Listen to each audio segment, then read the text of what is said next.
I arrived in Rome on September 22, 2023, on a cloudy but pleasant day without rain.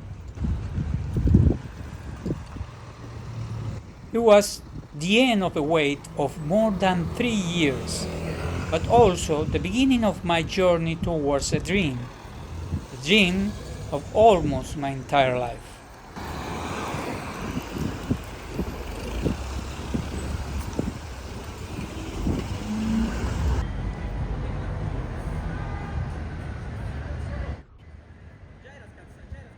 When I was very young, Paris was a place I dreamed of living. It was at Paris that we see in the paintings of Monet and Cézanne, with the dull lights of the night lamps reflected in the stones of the streets of Montmartre. Or perhaps the image of a Paris with the reddish reflection of the sun in the port of Le Havre, which, in a moment of inspiration, Monet painted and called Impression Rising Sun.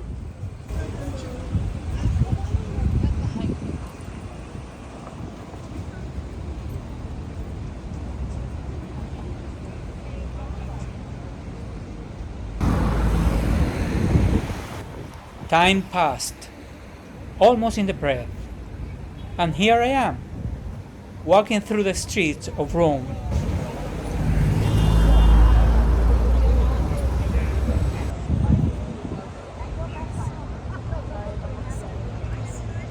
The Paris of Montmartre was transformed somehow into the bluish transparency of Rome.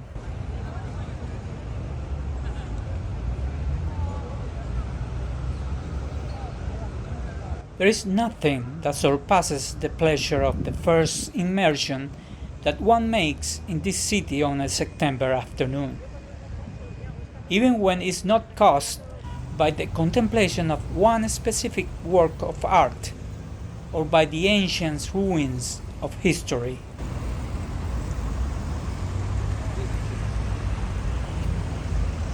And Rome is full of that, of art and history. Even with the grey of that afternoon, the enveloping light of the city was of incomparable clarity, making every detail appear with a delicate blue intensity. Because the first thing is the color, which is not like the color of other cities. Rome is of a transparent blue.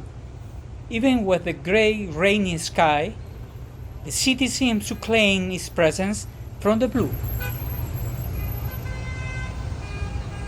The color of the city is not the color of the Roman concrete of the Pantheon, nor that of the cold glass. It is not the color of overcooked brick, nor of coarsely pigmented paint.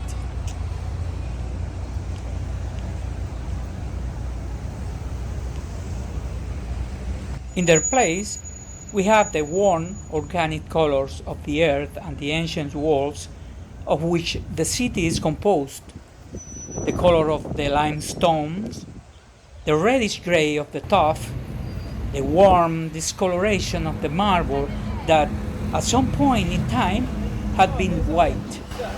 Yes.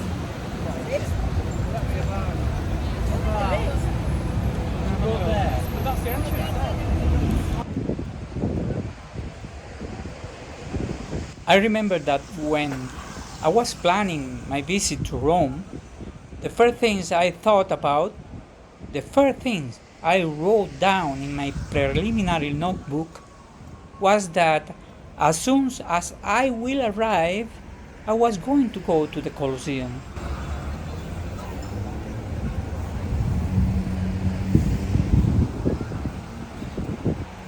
My first picture was in front of those thick walls, from the green strip that houses the Domus Aurea.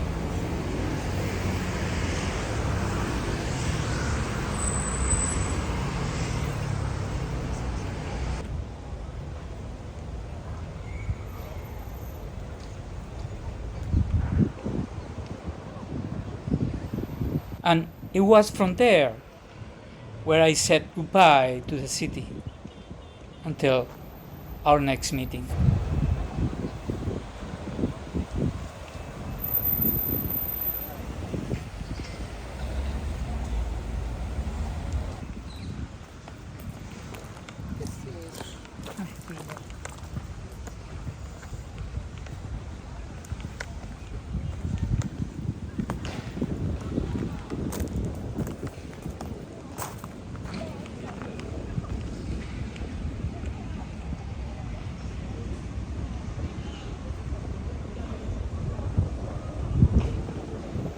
When you approach, as I did, along the Via La Vicana, the Colosseum appears in the distance at the end of the avenue, alone, from the side, as if it was a lady who wanted to hide her face.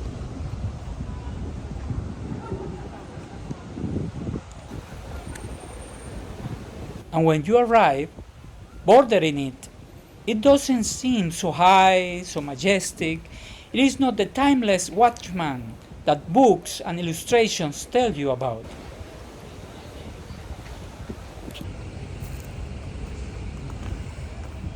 But it is the modest appearance of a giant who has challenged time, man, and nature.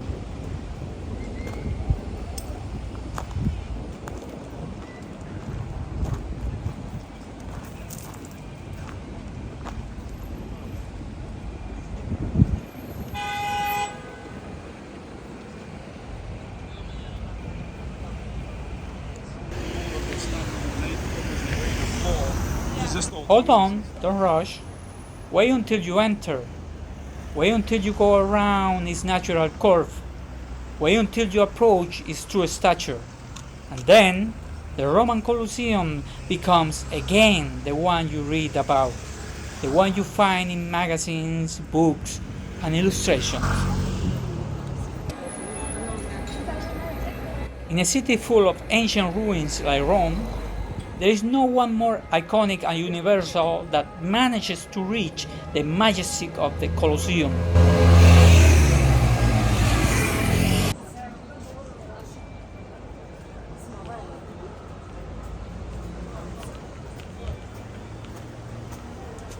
Anche perché si dimentica la normalità.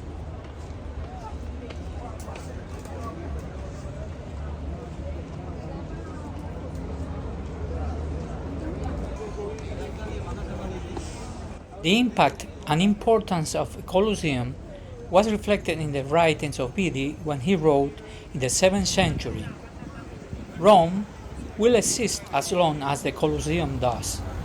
When the Colosseum falls, so will Rome.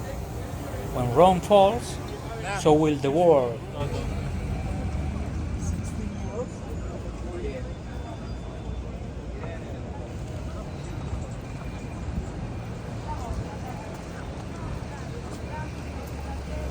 Because the history of the Colosseum is, in part, the history of Rome.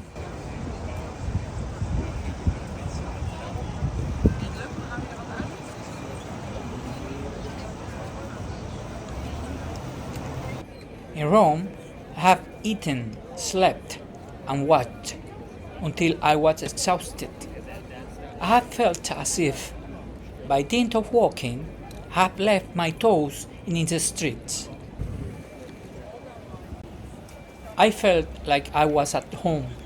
It was more a sensation than a feeling.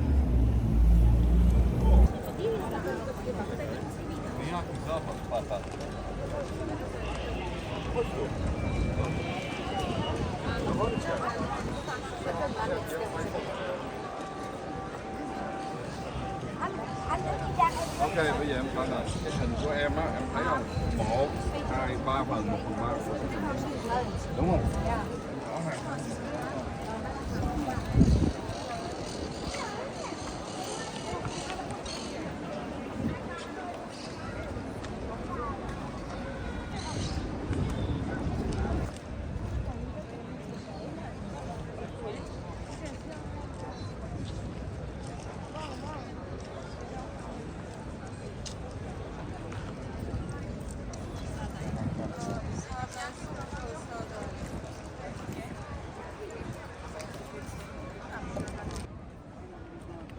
Maybe it is the musicality of their language, or the constant bustle of its streets.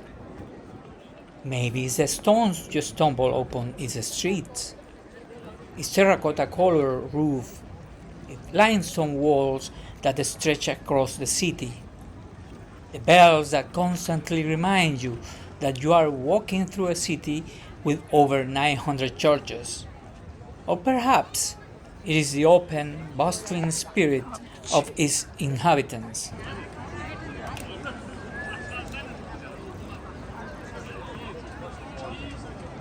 I don't know. Rome is like the home I always had, the place I hope to arrive to anchor my heart forever.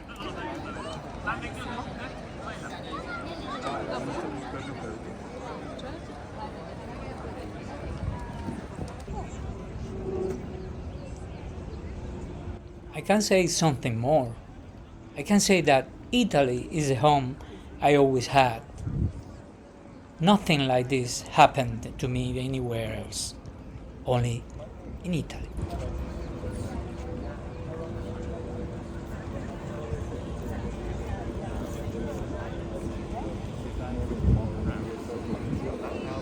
Walk up to her together, explain what happened, and we will just see if she will let us or we go back in.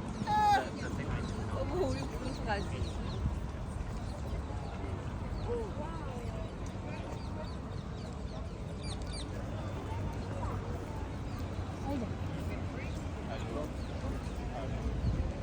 Rome is also its delicious food, and gelato, and fountains.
Fountains are to Rome what trees are to Paris.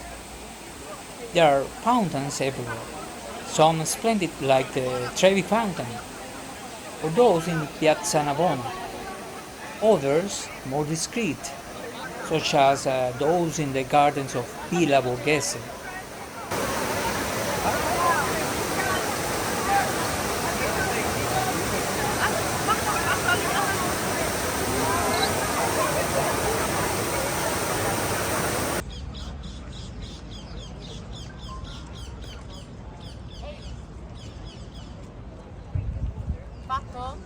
In the center of the big city, you are always aware, albeit subliminally, of the presence of water. Sì. E i francesi, no, i francesi l'abbiamo rimborsato, ci ha parlato Jessica, ma questi erano molto, si erano impuntati molto e quindi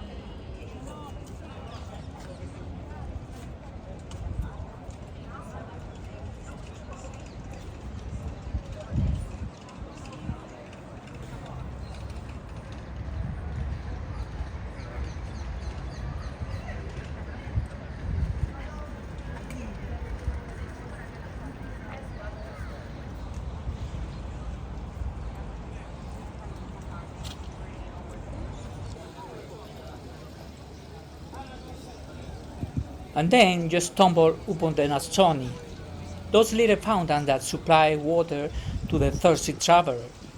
You find them everywhere, and they are little oases scattered all over the city. In all of Rome, there are about 2,500. In its historic center, there are more than 200 Nazzoni.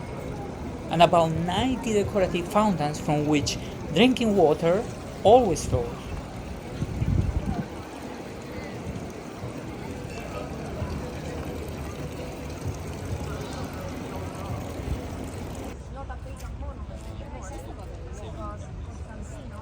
There is no other city in Europe, not even Italy, that has such an incredible amount of water.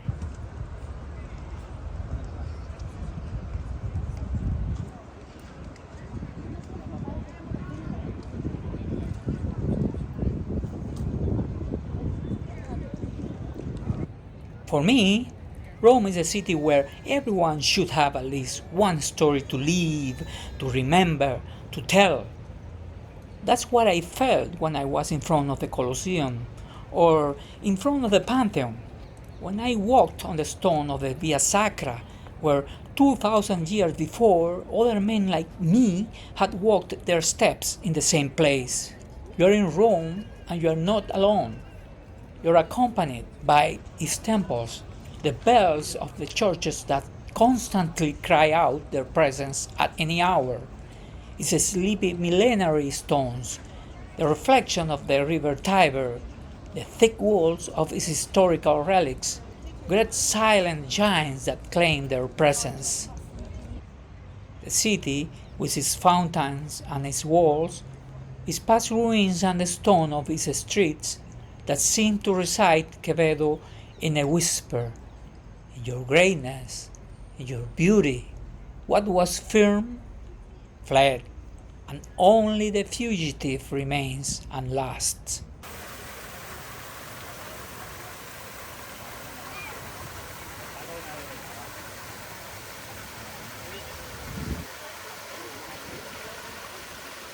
The Rome we have today is an enormous concretion of human glories and human mistakes.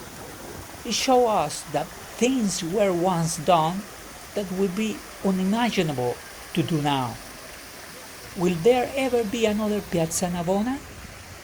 Don't wait for it.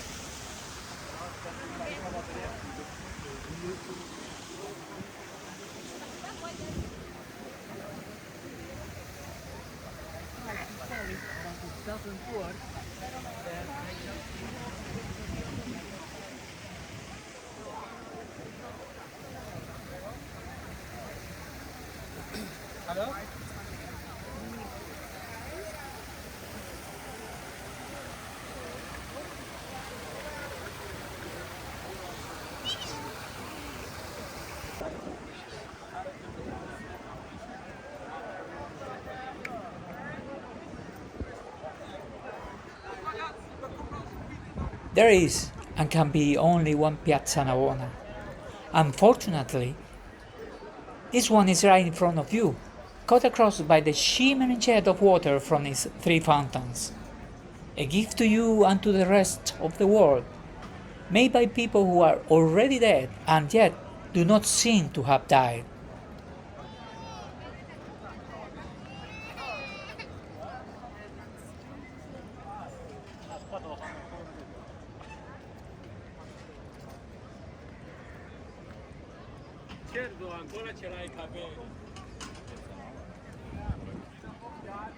Just one place like this, along with all the others here, is surely enough.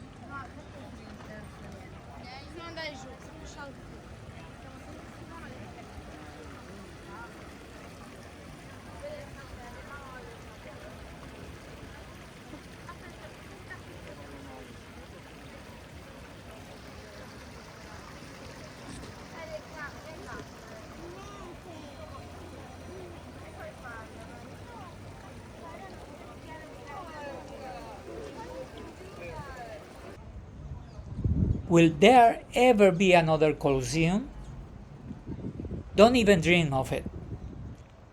There can be only one, this one, which is lit up with golden light at night, as if to remind us of its glorious past.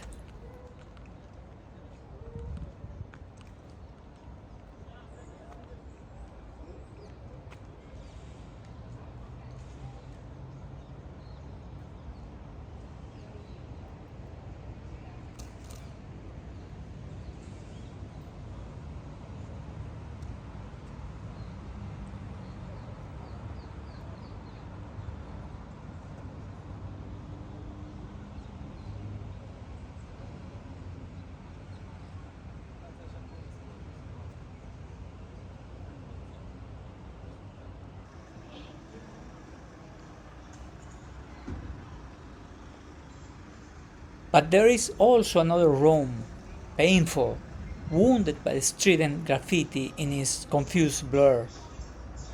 A Rome that also shows the face of poverty and helplessness, dotted with immigrants who ravage the coast of Italy in fragile boats and end up sleeping on its cobbled streets and corners.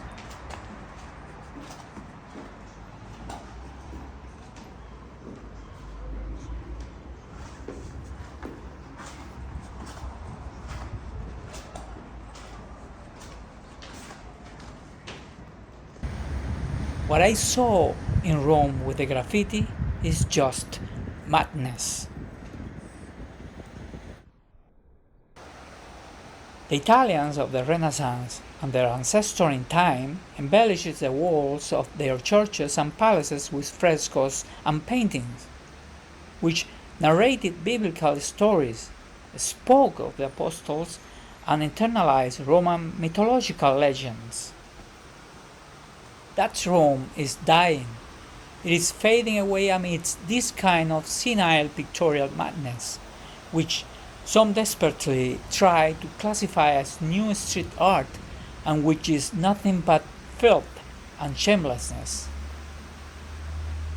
And there is the Rome of the crazy tourists, of those who climb on the statues and bathe in its public fountains, those who fill any fence, bridge, metal vine with padlocks to seal a feverish, ephemeral love, as if Rome would save them from separation and their bad luck, because Rome is also the hope against oblivion.